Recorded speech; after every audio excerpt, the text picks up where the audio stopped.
The massive space station hung against the backdrop of stars like a glittering jewel. Known as the Concordat, it served as the meeting place for the Galactic Council, home to representatives from over 30 different alien species. Today was special. Today, humans would officially join the council. Ambassador William Carter straightened his formal diplomatic uniform as the shuttle approached the docking bay. Next to him, Captain Samantha Wright checked her appearance one last time in the reflection of the viewport. As Earth's military advisor, she wore her dress blues with minimal decorations, following the council's request for non-threatening attire. "Nervous?" William asked, his voice low. Samantha shook her head. "Just curious.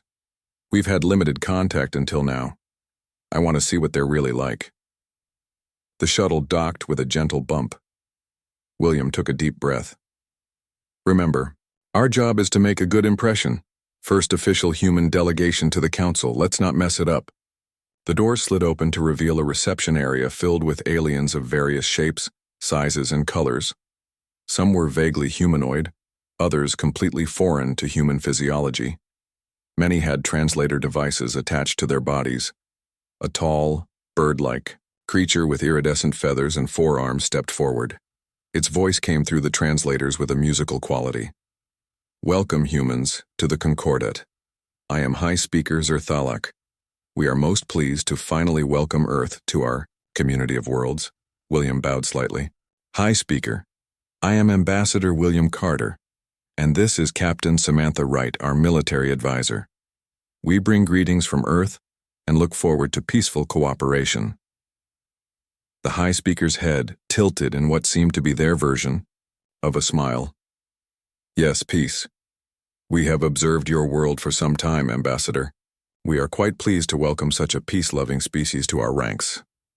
Samantha and William exchanged quick glances, but said nothing as they were led into a large circular chamber. Beings of all descriptions sat in tiered seating around a central platform.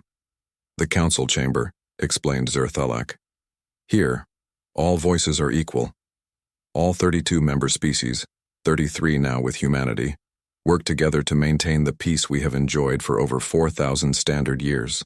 A small gray-skinned being with large dark eyes approached. "I am Zivnara, diplomat of the Tellurian Concordance," it said in a whispery voice. "We have studied your transmissions for decades. Your species has such fascinating views on warfare." William nodded politely. "Thank you. Humanity has had a complex relationship with conflict throughout our history." "Yes," agreed Zivnara enthusiastically. "Your constant discussions of peace treaties, disarmament, and the horrors of past wars. It is clear humans fear warfare deeply. This makes you a perfect addition to our council." Samantha coughed slightly and William shot her a warning look before responding. "We do value peace highly," he said carefully. A massive being that appeared to be made of living stone lumbered over. "I am Orun, security chief," it rumbled. "Do not worry about defending yourselves here. The council handles all security matters for member worlds. Your species can rest easy knowing you need never engage in the warfare you so dread." William smiled diplomatically. "That's very reassuring, Security Chief Orun." The formal welcoming ceremony began soon after. The council representatives took turns giving speeches about cooperation, peaceful coexistence, and the bright future ahead. Throughout it all, William maintained a pleasant expression while Samantha grew increasingly bewildered. During a break in the proceedings, they found a quiet corner to speak privately. "Are they serious?" Samantha whispered. "They think we're afraid of war? Has anyone told them about our history?" William sighed. "They've been monitoring our broadcasts and communications, but they've misinterpreted everything. They hear us talking about wanting peace and think it's because we're scared of fighting. Not because we're good at it and know how terrible it can be," Samantha added. "Exactly. But maybe this misunderstanding works in our favor for now," William said. "Let's not correct them just yet. We're here to learn and establish relations." A chime sounded, calling them back to the ceremony. As they walked, a blue-skinned humanoid with gills approached them. "Ambassador Captain, I am Delegate Murlocs," he said. "I hope I'm not being too forward, but I wanted to ask about the Krell situation. Has your government been briefed? William frowned. The Krell? I don't believe we've received information about them. Murlock's gills fluttered in what seemed to be agitation. My apologies, I assumed. Well, the Krell Imperium is an aggressive species at the galaxy's edge. They've been expanding toward Council space for some time now. Expanding how? Samantha asked sharply. Through conquest, Murlock said, his voice dropping lower. They are a hive mind species with a strong warrior caste, very different from the Council's ways. We are attempting diplomatic solutions, of course. Of course, William echoed. And, if diplomacy fails? Murlock looked uncomfortable. The Council will find a peaceful resolution. We always do. Please do not concern yourselves with this matter. I know how upsetting the concept of warfare is to humans. Before either human could respond, Murlock hurried away as the high speaker called for attention. The rest of the day passed in a blur of introductions, ceremonies, and diplomatic niceties.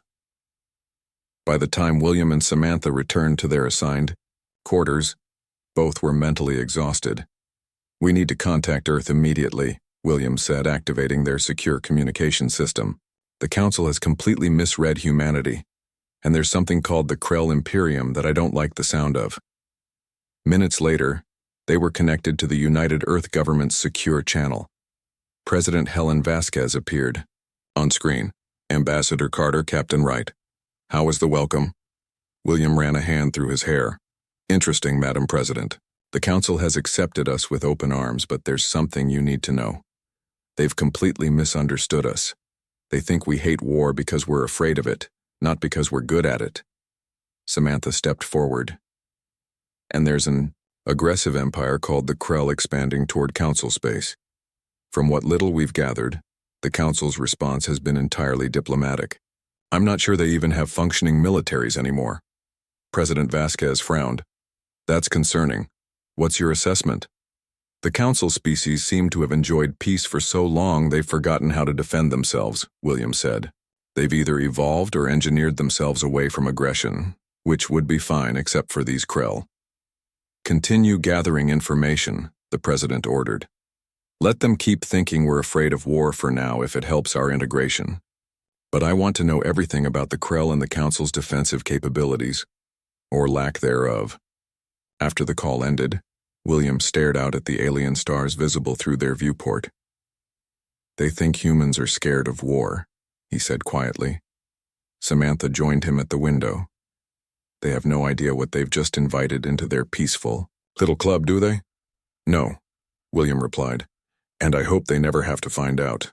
But something tells me they will. 6 months had passed since Earth joined the Galactic Council.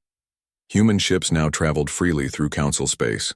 Merchants established trade routes, scientists explored strange new worlds, and diplomats worked to build relationships with alien species.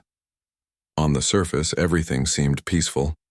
Captain Samantha Wright no longer felt like a newcomer as she strode through the gleaming corridors of the Concordat. As Earth's military liaison, she had spent months studying Council, security protocols. What she found, or rather what she didn't find, worried her deeply. Today she was headed to a security briefing that the Council had reluctantly agreed to hold after repeated requests from the human delegation. She entered a circular room where representatives from 12 species waited. Security Chief Orun, the massive stone-like alien, nodded at her arrival. Captain Wright, thank you for joining us, Orun rumbled. We will now discuss the situation with the Krell Imperium. A holographic display appeared in the center of the room, showing a map of the galaxy. Several systems along one edge glowed red. The Krell have taken these 3 systems in the past 60 standard days, explained a reptilian analyst. Their rate of expansion has increased by 22% compared to last year. What defenses were in place? Samantha asked. The room fell silent. Finally, the reptilian spoke again. There were no military defenses, Captain. They were uninhabited resource worlds. We had automated stations only. And the systems before that, and before that? Samantha pressed. Orun shifted uncomfortably. The Council's policy has been to evacuate civilians when Krell advancement is detected. We prioritize life over territory. Samantha stared at the map in disbelief. So your response is to just retreat every time? A blue-skinned diplomat named Vendar spoke up. We are preparing a new diplomatic mission to engage with the Krell leadership. We believe offering them access to some uninhabited systems might satisfy their expansionist tendencies. You're going to reward their aggression? Samantha couldn't keep the shock from her voice. Captain Wright, Vendar said softly. I understand this approach may seem strange to humans, given your species' fear of confrontation, but the Council has maintained peace for thousands of years through compromise and understanding. Samantha bit back her first response. After a deep breath, she asked, May I see all intelligence reports on the Krell military capabilities? Later, that day, Samantha sat in the small office that served as the human delegation's headquarters, displaying her findings for Ambassador William Carter. The ambassador's face grew increasingly grim as she explained. The Krell are a hive mind species with specialized warrior castes, Samantha said, pointing to images of armor-plated beings with multiple limbs ending in natural weapons. They've evolved specifically for conquest. Their technology isn't more advanced than the Council's, but they're willing to use it aggressively. William studied the data. And the Council species? They've been at peace so long they've forgotten how to fight. Some have even engineered aggression out of their genetics. They have defensive technologies, but barely maintain them and don't know how to use them effectively. And the Krell's projected path of expansion? Samantha pulled up another map. If they continue at the current rate, they'll reach human colony worlds within 18 months. William leaned back in his chair. The Council won't fight, and they don't understand that appeasement won't work against an enemy like this. No, Samantha agreed. And they think we're just as scared of conflict as they are. William touched a control panel, opening a secure channel to Earth. Minutes later, President Helen Vasquez appeared on screen. After hearing their report, she frowned deeply. This is worse than we anticipated. If the Council won't defend itself, Earth must be prepared to defend our own colonies and interests. Madam President, William said, the Council genuinely doesn't understand warfare anymore. If the Krell continue advancing, the entire Council could fall, and humanity with it. I'll bring this to the Security Council immediately, President Vasquez said. In the meantime, begin quiet preparations. Captain Wright, I want you to identify any Council species that might be more receptive to military cooperation. Yes, Madam President, Samantha replied. After the call ended, William turned to Samantha. We need to be careful how we approach this. If the Council realizes we're preparing for war, they might see us as no better than the Krell. The next few weeks passed in a flurry of activity. While William maintained diplomatic appearances, Samantha quietly met with representatives from species who seemed less committed to absolute pacifism. She found a few allies. My people remember war, said Kraz, a gray-furred being with 6 eyes. Not personally, but through our ancestral memory techniques. We know its cost, but also its necessity sometimes. The Voltar used to be warriors, admitted Delegate Jor, whose species resembled upright felines. It shames my people now, but perhaps some of our old defensive systems could be recommissioned. Progress was slow. Most Council species refused to even discuss military matters. Meanwhile, reports from the borders showed the Krell advancing steadily. One morning, William and Samantha were summoned urgently to the Council chamber. High Speaker Zerthalak looked more agitated than they had ever seen the normally composed avian. A Krell fleet has been detected moving toward the Esperanza system, Zerthalak announced. William felt his blood run cold. Esperanza has a human research outpost, 20 scientists studying stellar formation. We are attempting to contact the Krell leadership to explain that the system is now associated with Council members, Zerthalak said. We've advised your scientists to evacuate immediately. How long until the Krell fleet arrives? Samantha asked. Approximately 4 days, replied a technical analyst. Samantha exchanged looks with William. Our fastest ships would take 5 days to reach Esperanza. The Council is sending a diplomatic vessel, Sarathalak assured them. We will explain that humans are part of the council now and request that the Krell respect our boundaries. And if they don't? William asked. The council chamber fell silent. Finally, Sarathalak spoke softly. Then we will protest through official channels and seek compensation for any losses. After the meeting, William and Samantha rushed back to their office. They don't understand, Samantha said as she paced. The Krell won't stop because of diplomatic protests. William activated the secure channel to Earth. Madam President, we have an emergency. There's a human research outpost directly in the path of a Krell fleet, and the Council's only response is to send diplomats. How many of our people are at risk? The President asked. 20 scientists, William replied. The Council has advised evacuation, but our people can't get out in time. Then it's time, President Vasquez said, her face hardening with resolve. Captain Wright, you're being temporarily reassigned. Report to the EDF Defiant. It's all ready. En route to Council space with a battle group. A battle group? William asked, surprised. When did we? After your first reports about the Krell, the President explained. I authorized a contingency force. The Earth Defense Fleet has been quietly positioning ships near our outer colonies for months. The Council won't like this, William warned. Then, it's time they learned who they really invited into their peaceful community, President Vasquez said firmly. Humanity doesn't fear war, Ambassador. We respect it. And we're very, very good at it. The news came 3 days later. The Krell fleet had arrived at the Esperanza system before the evacuation could be completed. The research station had been attacked, and the diplomatic vessels sent by the Council had been ignored completely. 12. Human scientists were dead. 8 more had been taken captive. The Council chamber erupted in shocked murmurs. Many representatives had never experienced such a direct act of violence in their lifetimes. Ambassador William Carter stood rigid, his face pale but composed as he listened to the report. The Krell commander sent a message, said the communications officer, a slender being with translucent skin. They claim the system as theirs by right of discovery, despite our explanations that it was already claimed by a council member species. High Speaker Sarathalak spread all 4 of his arms in a gesture of distress. This is most troubling. We must convene an emergency session to draft a formal censure of this action. William stepped forward.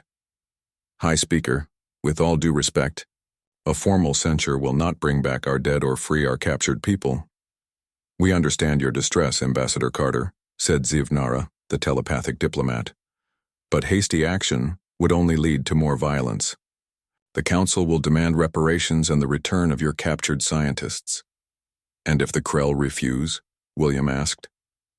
Then stronger diplomatic measures will be considered, replied Vendar, the blue-skinned diplomat. Perhaps trade sanctions against Krell interests in neutral systems. William looked around the chamber at the concerned but ultimately passive faces of the Council representatives. None of them understood. None of them could understand. High Speaker, distinguished representatives, William said formally. In light of this attack on human citizens and the Council's inability to protect them, the United Earth Government is invoking Article 47 of the Council Charter. A ripple of confusion spread through the chamber. Finally, a legal advisor stepped forward. Article 47 is a rarely used provision allowing member species to take independent action to defend their own citizens when the Council cannot do so effectively. This is most unusual, Sarathalak said. No species has invoked Article 47 in over 2,000 years. Humanity must protect its people, William said firmly. A fleet from the Earth Defense Force is already en route to secure the Esperanza system and rescue our captured scientists. The chamber erupted again, this time in alarm. Council members turned to each other in confusion and concern. One reptilian representative stood up. Ambassador Carter, surely there is a misunderstanding. Sending armed ships would only escalate the situation. The Krell will see it as an act of war. The Krell have already committed an act of war, William replied. They killed 12 humans and took 8 more captive. Earth will not stand idle while our people suffer. But Ambassador, pleaded Vendar. "We thought humans feared warfare above all else. Your history, your treaties, your constant discussions of peace, all suggested your species was deeply traumatized by conflict." William took a deep breath. "We don't fear war, Delegate Vendar. We respect it. Humans pursue peace not from weakness, but from having learned the terrible cost of conflict. We develop treaties and conventions not because we fear fighting, but because we excel at it." Silence fell over the chamber as the council representatives tried to process this revelation. William continued, his voice grave. "Humanity chose peace whenever possible. But make no mistake, we are fully capable of war when necessary, and now you will see what happens when humanity feels it has no choice but to fight." The council meeting dissolved into chaos. Some representatives demanded the humans be expelled from the council for their warlike intentions. Others simply seemed confused, unable to comprehend a species that could both value peace and be prepared for war. Meanwhile, Captain Samantha Wright had already departed the Concordat. A fast courier ship took her to rendezvous with the Earth Defense Fleet. 3 days later, she stepped onto the bridge of the EDF Intrepid, the flagship commanded by Admiral Lisa Reeves. "Captain Wright," the Admiral greeted her. "Welcome aboard. I understand you have first-hand intelligence on both the Council and the Krell." "Yes, Admiral," Samantha replied, surveying the busy bridge. Around her, crew members worked efficiently at their stations. Through the viewports, she could see the rest of the battle group: 6 heavy cruisers, 12 destroyers, and numerous smaller craft. "The Council won't be helping us, they don't know how." "Then we're on our own," Admiral Reeves said. "Good thing we came prepared." The Admiral led Samantha to the tactical room, where a holographic display showed the Esperanza system.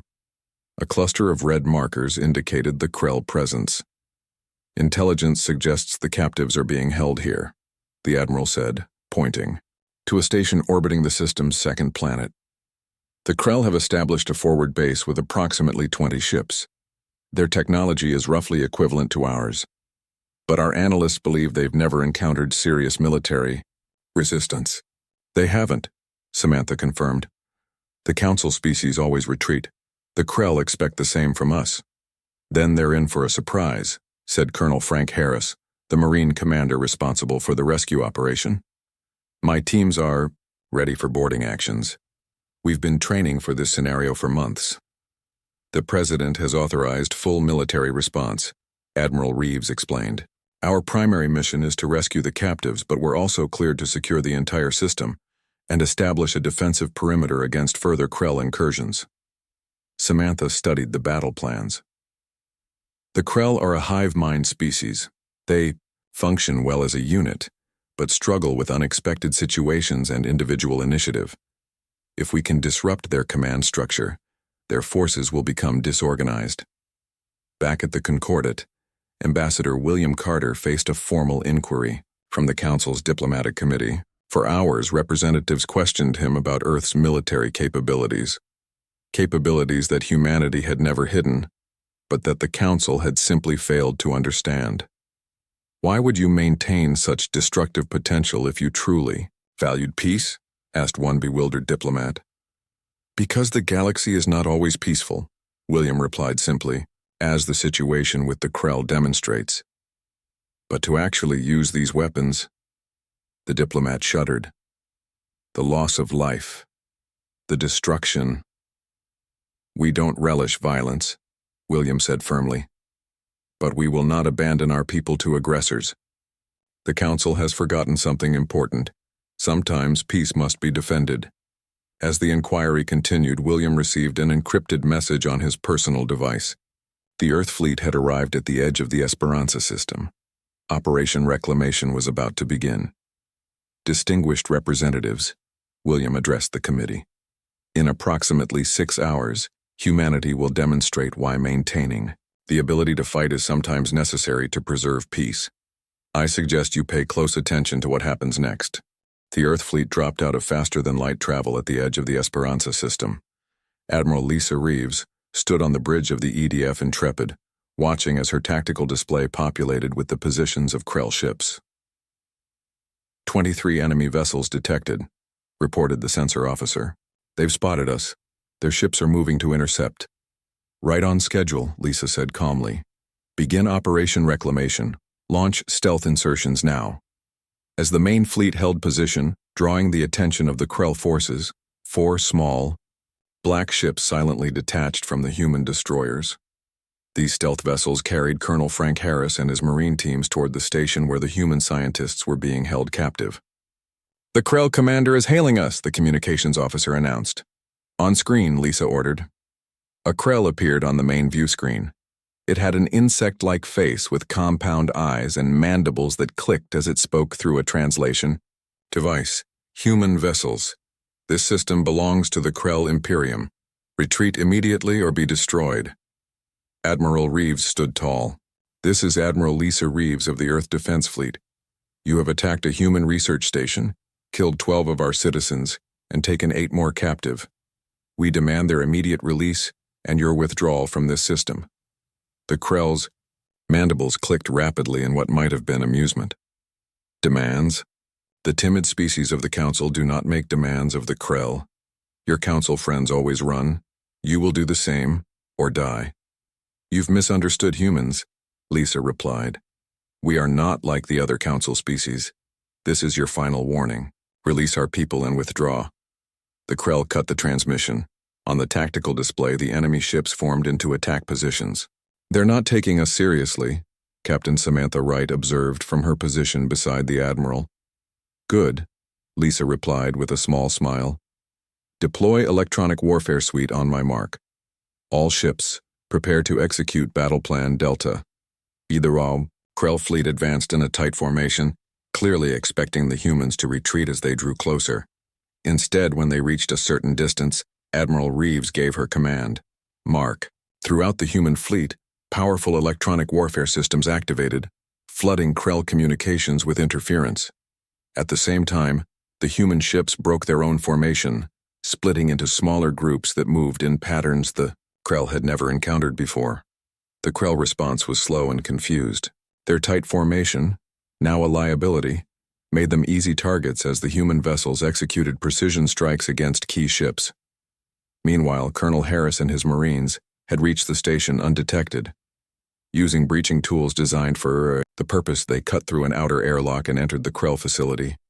"Movement ahead," whispered Sergeant Laura Chen over the team's secure channel. 6 Krell warriors. The Krell warrior caste were large, heavily armored beings with natural weapons and tough exoskeletons. In close quarters, they would be formidable opponents. "Gas and stun," ordered Colonel Harris. The Marines deployed specialized weapons designed to incapacitate rather than kill when possible. Within moments, the Krell warriors lay unconscious, and the team moved deeper into the station. Back in the space battle, the Krell were struggling to adapt to human tactics. Their ships moved as a collective, good at executing predetermined plans, but poor at individual initiative. The human captains, by contrast, made moment-by-moment decisions based on changing circumstances. "Their flagship is isolated," reported the tactical officer. "Cruisers Jefferson and Dauntless have it pinned." "Good," Lisa said. "Keep the pressure on. Status of the rescue operation?" "Colonel Harris reports they've located the prisoners," Samantha replied, listening to updates on a separate channel. "They're moving to extract now." Inside the station, the Marine team had reached a secured area. Behind transparent barriers, they could see the 8 captured scientists in holding cells. Guards were positioned throughout the area. "We need to do this clean and fast," Colonel Harris told his team. "Non-lethal approaches where possible, but the priority is getting our people out alive." The Marines moved with practiced efficiency.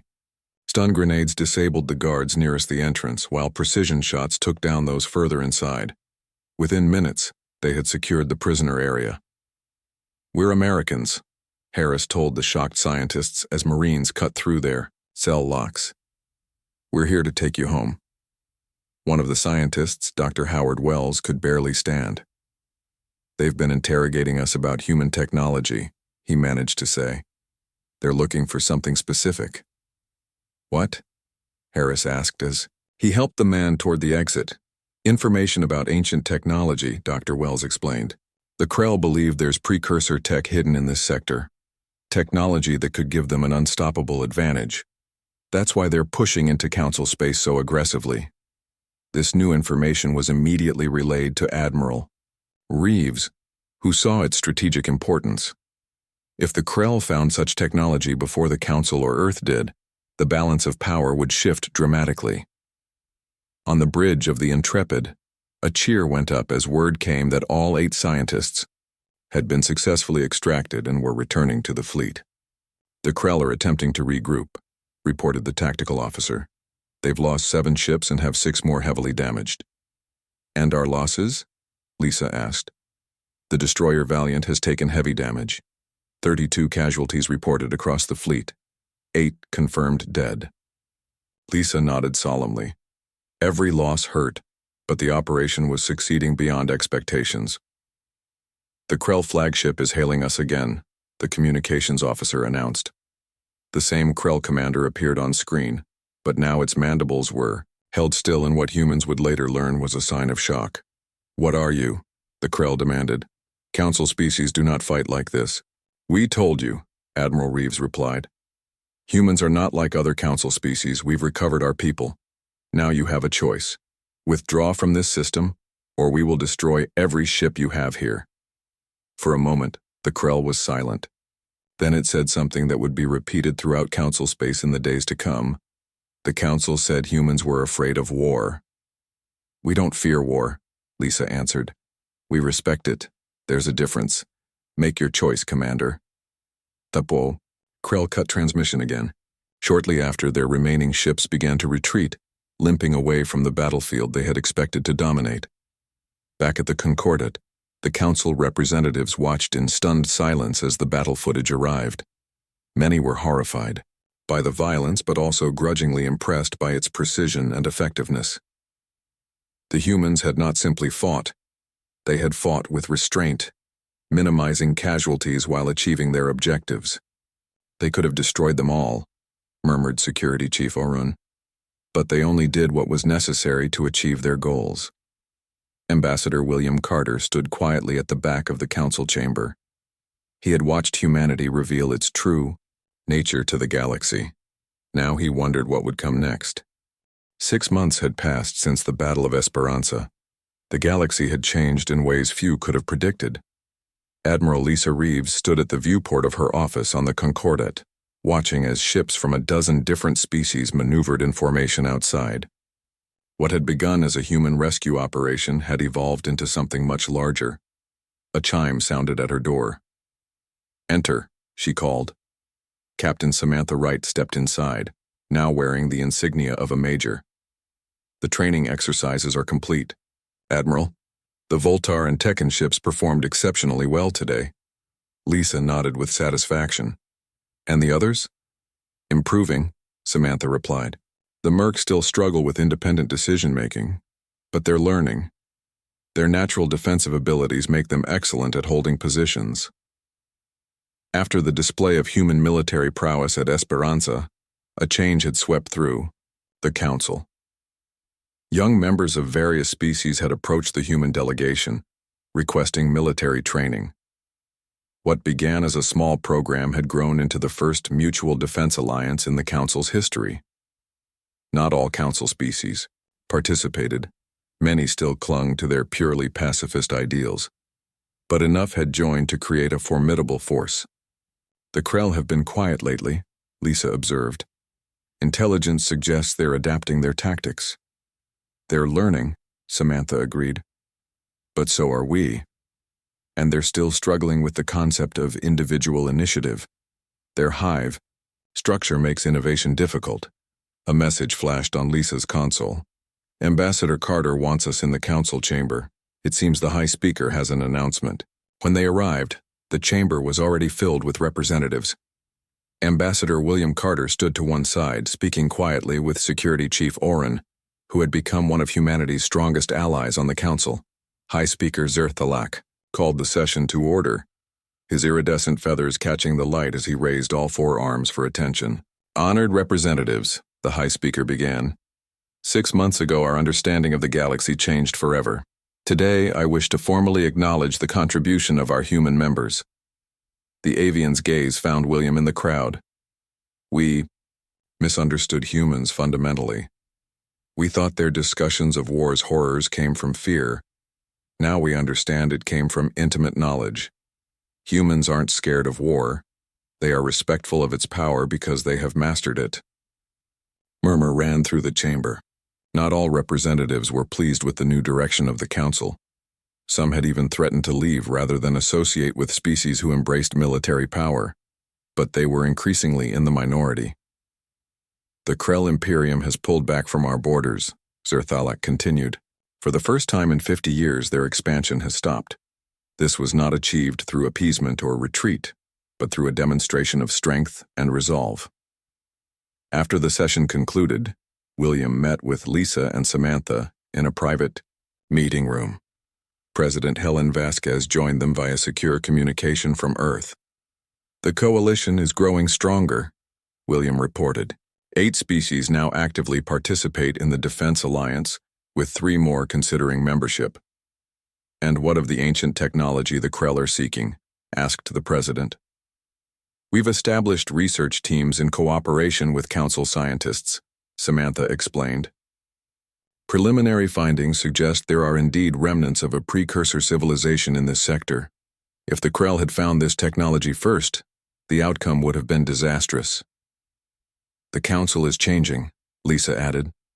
Not all members are happy about it, but many are rediscovering aspects of their cultures they had suppressed for millennia.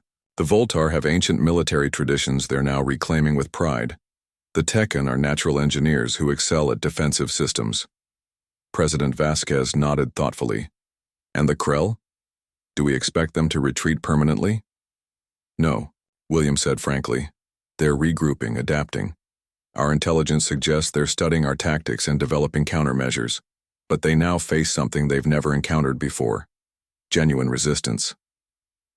Keep building the coalition, the president instructed. Earth will continue to provide support and training. We didn't join the Galactic community to fight a war, but we won't stand by and watch it fall to aggressors either. After the meeting, William and Samantha walked together to observe the first joint human-alien military exercise from a viewing platform. Below them, teams from 7 different species worked through combat scenarios, learning to coordinate despite their physical and cultural differences. A year ago, this would have been unthinkable, Samantha remarked. The council species believed violence was something they had evolved beyond. They confused peace with the absence of conflict, William replied. Real peace requires strength and the will to defend it. A group of young council officers approached them, led by Zivnara's daughter. Unlike her parent, she had embraced the idea that peace sometimes required defenders. General Wright, she said, addressing Samantha by her new rank. We've been studying human military history. Your species has a concept we find fascinating: the warrior who desires peace. Samantha nodded. Throughout our history, some of our greatest warriors were those who understood the cost of war best. They fought not because they loved violence, but because they valued what they were protecting. This is what we wish to become, the young, Zivnaran said. Not conquerors like the Krell, but guardians of the peace the council has built. From a distant observation post, a Krell scout ship watched the military exercises. Inside, the observer transmitted images back to the Imperium. The message was clear. The easy conquests were over. If the Krell wanted to expand into council space now, they would face real resistance. Back on the viewing platform, William watched a human officer explaining tactical concepts to a group of alien cadets. The council thought we were scared of war, he said softly. Now they understand. Understand. What? Asked Samantha. That sometimes the best way to preserve peace is to be very, very good at war, William replied. Humanity didn't join the stars to fight. But if fighting is necessary to protect the innocent, we'll do what we must. Below them, ships from 7 worlds flew in formation, a symbolic gesture that represented a fundamental shift in the galaxy's future. The Council had maintained peace for thousands of years through avoidance and retreat. Now it was learning a new way peace through strength and the courage to stand against aggression. As William watched the exercises continue, he reflected on humanity's place in this new galactic order. Earth had not set out to change the Council or to militarize peaceful species, but sometimes the greatest gift one culture could offer another was a different perspective. In this case, the understanding that loving peace and being prepared for war were not contradictory ideals but complementary ones. And across the galaxy, as word spread of what had happened at Esperanza, other aggressors took note. The species they had dismissed as weak had found protectors who were anything but. The humans hadn't come to conquer the stars. They had come to defend them.